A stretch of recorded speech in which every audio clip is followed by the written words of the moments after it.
Comment gérer les astreintes informatiques, être appelé la nuit, le week-end et dans n'importe quelle situation. Bonjour et bienvenue, dans cette vidéo je vais partager comment je parviens à survivre aux astreintes à travers 5 problématiques et en fin de vidéo, un conseil bonus. Je travaille dans l'informatique depuis plus de 10 ans et j'ai déjà eu de nombreux types d'astreintes. Qu'est-ce que ça signifie être d'astreinte? C'est la possibilité d'être appelé à tout moment pour résoudre un incident. Ce qui veut dire concrètement, en dehors des heures de travail, la nuit, le week-end, et si tu es appelé, tu dois avoir ton ordinateur avec toi, te connecter et résoudre l'incident. Voici quelques-uns des problèmes que j'ai rencontrés lors de mes astreintes et les solutions apportées pour y répondre. 1. Connaissance et partage. Ne pas savoir tout ce qui a pu se passer durant la journée. La solution ici, c'est de s'impliquer plus dans les réunions d'équipe et dans la vie de l'équipe afin d'en savoir plus sur les actions de chacun. Le planning et améliorer le partage au sein de l'équipe. Être porteur de solutions peut apporter aussi bien d'autres bénéfices. 2. La peur d'être seul et le syndrome de l'imposteur. J'ai trouvé 2 solutions ici. Premièrement, discuter ouvertement avec son manager ou avec le collègue qui te forme pour demander à être appelé avec quelqu'un d'autre lors des premières astreintes. Cela peut aider à diminuer la peur.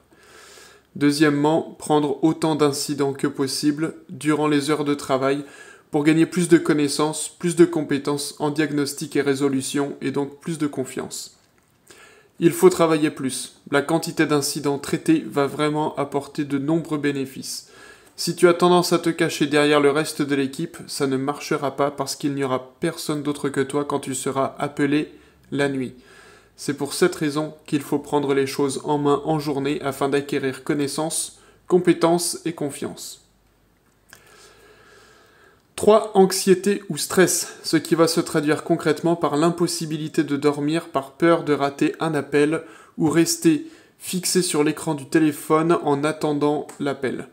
Avec l'expérience, les choses vont aller mieux, mais tout le monde ne peut pas le faire. Pour certains d'entre nous, le stress et l'anxiété seront impossibles à surmonter. Dans ce cas-là, le mieux est de contacter au plus vite son manager ou les ressources humaines pour en parler.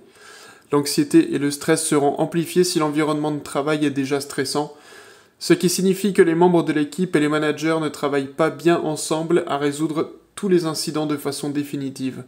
Ça va mener à plus d'incidents, plus d'appels, moins de sommeil et plus de stress. Si vous êtes dans un tel environnement, mon premier conseil serait d'essayer de changer les choses, afin de parvenir à diminuer le taux d'incidents. Si ce n'est vraiment pas possible pour des raisons extérieures à soi-même, essayez de rester au moins 1 an si c'est gérable. Ça peut vraiment apporter beaucoup d'expérience, mais il faut le sentir.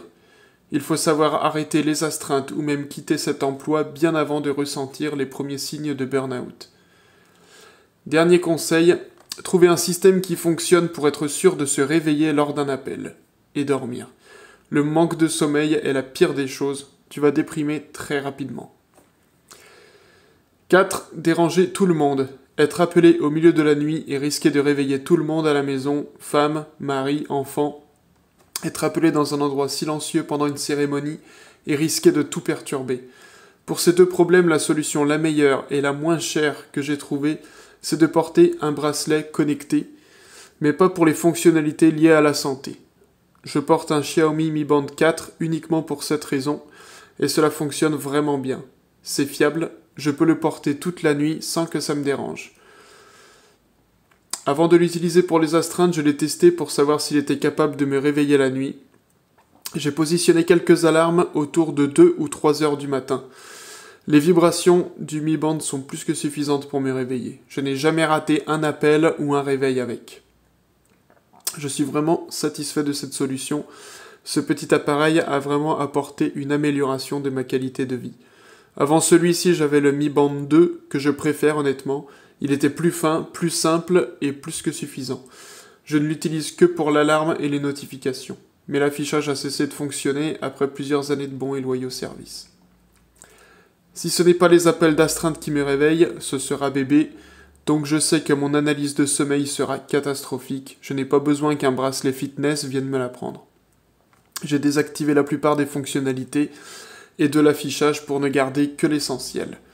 Si je suis appelé au milieu d'un événement important ou silencieux, je peux vérifier qui m'appelle de façon discrète et ensuite m'éloigner pour répondre sans déranger.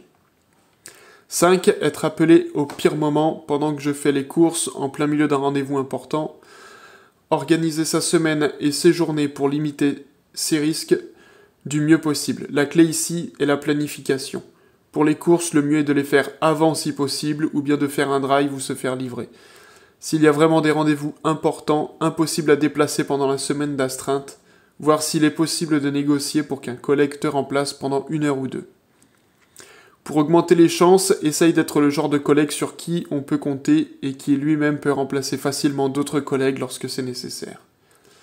Dernier conseil que je partage ici, c'est de vraiment dissocier vie personnelle et vie professionnelle. Il faut vraiment faire attention à l'équilibre ici. Je préconise vraiment de ne pas utiliser son téléphone personnel pour les appels professionnels. Ne pas partager son numéro personnel pour les astreintes. Éviter l'utilisation des téléphones double SIM qui peuvent occasionner des erreurs de manipulation et révéler son numéro personnel. Les astreintes sont déjà très envahissantes dans la vie personnelle, alors je te déconseille vraiment de pousser plus loin dans cette direction. Cela peut aussi éviter des failles de sécurité. Merci d'avoir regardé jusqu'au bout, n'hésite pas à poser tes questions dans les commentaires.